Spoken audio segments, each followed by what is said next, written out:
How to lock WhatsApp chat without fingerprint or face lock. Hi everybody, welcome back to our channel. In this video, I'll be showing you the procedure to lock WhatsApp chat without fingerprint. So to begin with, you just need to make sure to update the app first of all.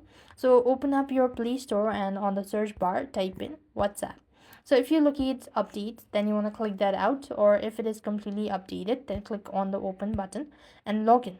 So now what you want to do is, first of all, to lock WhatsApp chat without a fingerprint, you need to actually locate the particular contact, or you could just click on the three dot icon and go to settings. Or what you need to do is just locate the particular contact. Let's say this is the one. Now click on the three dot icon and now then click on more.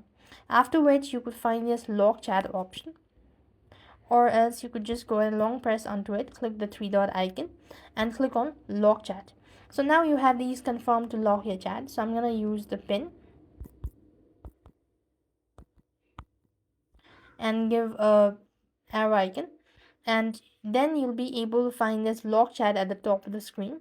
So you just need to go ahead and click on use pin instead of fingerprint. So that is how you'll be able to lock WhatsApp chat without a fingerprint.